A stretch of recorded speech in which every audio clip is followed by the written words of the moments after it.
ನಿನ್ನ ಪ್ರಾಣ ಬಲಿದಾನ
ನಿನ್ನಂತವ ಈ ಕಾಲದಲ್ಲಿ ಮಾಡಬೇಕಾದದ್ದೇನು? ಏನು?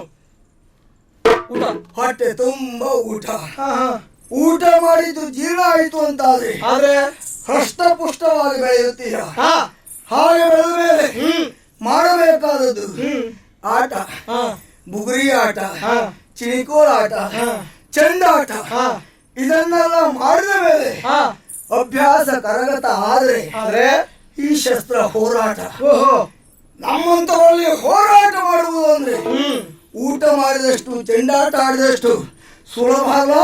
ಜಾಗ್ರತೆ.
ಯುದ್ಧ ಕ್ಷೇತ್ರ ಮಾಡಿ ತೋರಿಸ್ತೇವೆ.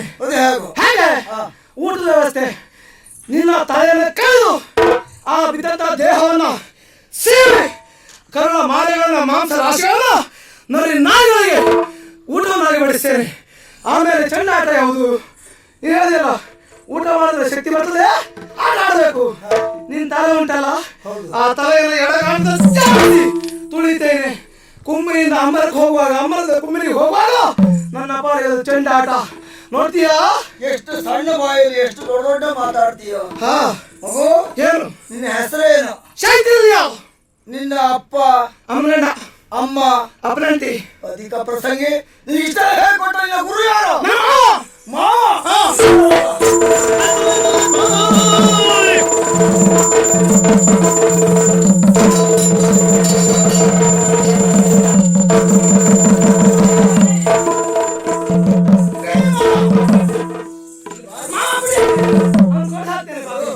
ನಿನ್ನ ಪರಾಕ್ರಮದ ಕುರಿತ ಪ್ರಶಸ್ತಿ ಪತ್ರ ಬೇಕಾದ್ರೆ ಬರ್ಕೊಡ್ತೇನೆ.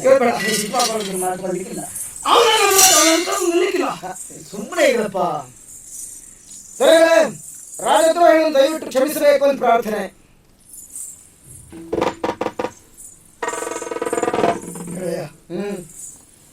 ಕ್ಷಮಿಸುವಂತ ನೈತಿಕ ಬಲವೇ ನನ್ನಲ್ಲಿಲ್ಲ. ಅಧಿಕಾರದ ಬಲದಿಂದಾಗಿ, ಪ್ರತಿಷ್ಠೆಯ ಪ್ರಶ್ನೆಯಾಗಿ ಏನು ತಪ್ಪು ವ್ಯವಹಾರವನ್ನು ಮಾಡಿಬಿಟ್ಟೆ. ಈಗ ಎಲ್ಲ ಅರ್ಥವಾಗ್ತಾ ಇದೆ. ನಾನು ಎಲ್ಲಿ ತಪ್ಪಿದೆ, ನಾನು ಯಾಕೆ ತಪ್ಪಿದೆ, ಹೇಗೆ ತಪ್ಪಿದೆ, ಆ ತಪ್ಪಿನ ಪರಿಣಾಮ ಏನು ಅದನ್ನು ನಾನೀಗ ಜೀವಂತ ಅನುಭವಿಸ್ತಾ ಇದ್ದೇನೆ. ನನ್ನ ತಪ್ಪನ್ನು ಕ್ಷಮಿಸು ಗೆಳೆಯ. ನಿನ್ನ ತಪ್ಪನ್ನು ಕ್ಷಮಿಸುವಂತ ಅರ್ಹತೆ ಇರುವುದು ನನಗಲ್ಲ. ಆ ಕಡೆ ಇದ್ದಾಳೆ ನೋಡು. ಸ್ವಾಮಿ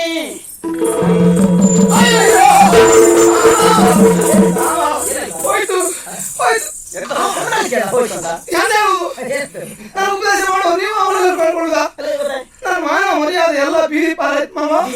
ಎಲ್ಲಿತ್ತ ಎಲ್ಲ ಇಷ್ಟು ದಿವಸ ಇದ್ದಿತ್ತು, ಇವತ್ತು ಅಮ್ಮ ಮದುವೆ ತೆಗೆದ್ಬಿಟ್ಲು. ಅವನು ನನ್ನ ವಿರೋಧಿ. ಹೋಗಿ ಹೋಗಿ ಸ್ವಾಮಿ ಅಂತ ಅವನು ಹೆಣ್ಣು ಕೈ ಕೆಳಗೆ ನಮಸ್ಕಾರ ಮಾಡ್ತಾಳೆ. ವಿರೋಧಿ ಆಗಿರ್ಬೋದು, ನಿನ್ನ ಅಮ್ಮನಿಗಲ್ವೋ? ಇಷ್ಟು ದಿವಸ ಎಷ್ಟು ರಗಳೆ ಮಾಡಿದ್ರಿ ನೀನು? ಅಪ್ಪ ಎಲ್ಲಿದ್ದಾರೆ? ನನ್ನ ಅಪ್ಪ ಯಾರು? ನನ್ನ ಅಪ್ಪ ಎಲ್ಲಿದ್ದಾರೆ? ಎಲ್ಲಿದ್ದಾರೆ? ಅಪ್ಪ ಸಿಗದೆ ನಾನು ಮಾತಾಡ್ತಾ ಇದ್ದಮ್ಮ. ಅಪ್ಪ ಸಿಕ್ಕ ಬಿದ್ದು ಮಾತಾಡ್ತಾ ಇದ್ದೇನೆ ಮಗನೇ. ನಿನ್ನ ಜನ್ಮಕ್ಕೆ ಕಾರಣ ನಿನ್ನ ಅಪ್ಪ ಮತ್ತೆ ಯಾರು ಅಲ್ಲ, ಈ ಊರೇ. ಅವರ ಅಮ್ಮ ನೋಡಿದ್ರೆ ಹೆದರಿಕೆ ಆಗ್ತದಮ್ಮ. ಹೋಗಿ ತಪ್ಪು ಮಾಡಿದ್ಯಾ, ನಮಸ್ಕಾರ ಮಾಡ್ಬೇಕು. ಕೊಂಡ್ಬಿಡ್ತಿದ್ದಾರೆ, ನೀನು ನೋಡಿಯಪ್ಪ. ಈ ಕಾಲು ನೋಡು, ಮೀಸೆ ನೋಡು. ಅಪ್ಪ ನಾವು ಒಳ್ಳೆಯದಾಗಲಿ ನನ್ನ ಮಗನೇ. ತಪ್ಪಾಯ್ತಪ್ಪ, ಕ್ಷಮಿಸಿ ಅಪ್ಪ.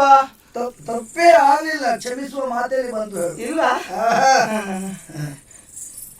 ಎಲ್ಲ ಸರಿ.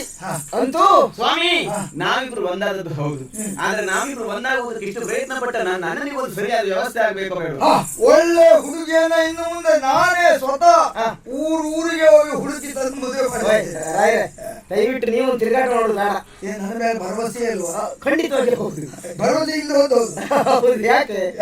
ಮೊದಲಿನ ತಿರುಗಾಟವನ್ನ ನಾವು ನೋಡಿದವರಲ್ವಾ? ಅದನ್ನೆಲ್ಲ ಬಿಟ್ಟಾಯ್ತಲ್ಲ ನಾನು. ಆದ್ದರಿಂದ ಇವತ್ತು ನೀವು ಹೋದ್ರೆ ಯಾರು ನನಗೆ ಹೆಣ್ಣು ಕೊಡುವುದಿಲ್ಲ. ಮಾವನಿಗೆ ಹೆಣ್ಣು ಹಿಡ್ಕೋಬೇಡ. ಅಪ್ಪಯ್ಯ ನೀವು ಹೋಗುದು ಬೇಡ. ನಾನು ಆಗಾಗಲೇ ನೋಡ್ತಾ ಇರೋದು ಹಿತ್ತಲ ಕಡೆಯಲ್ಲಿ ನನ್ನ ಮಾವ ಅವರು ಕುಸುಕುಸು ಪಿಸುಕುಸು ಕುಸುಕುಸು ಪಿಸುಕುಸು ಏನೋ ಮಾತಾಡ್ತಿರ್ತಾರೆ. ಹಾಗಿದ್ರೆ ಪ್ರಕರಣ ಅದೇ ಇರ್ಬೇಕು. ನಿಮ್ಮಷ್ಟು ಮುಂದುವರಿಯಿಲ್ಲ. ಎಲ್ಲ ಕಡೆ ಎತ್ತಲು ಮುಂದುವರಿತದೆ ಅಂತ. ಹಾಗಾಗಿ ಈಗಲೇ ಗಂಟು ಹಾಕುವುದು ಒಳ್ಳೆಯದು ಅಲ್ವಾ? ನಾವು ಊರಿಗೆ ಹೋಗೋಣ. ನಮ್ಮ ಊರಿನಲ್ಲಿ ವಿಜೃಂಭಣೆಯಿಂದ ನಾನೇ ನಿಂತು ಮದುವೆ ಮಾಡಿಸ್ತೇನೆ. ಇದು ಹಳೆ ಜೋಡಿ, ನಿಮ್ಗೆ ವ್ಯವಸ್ಥೆ ಆಯ್ತು. ಇದು ಈಗ ಆಗುವ ಮದುವೆ ಹೊಸ ಜೋಡಿ. ನನಗೆ ಯಾವಾಗ ಅದಾಗೆ ಬೀಜದ ಗುಣ ಎಲ್ಲಿ ಹೋಗ್ತದೆ? ಅಪ್ಪ ಬಂದಿದೆ.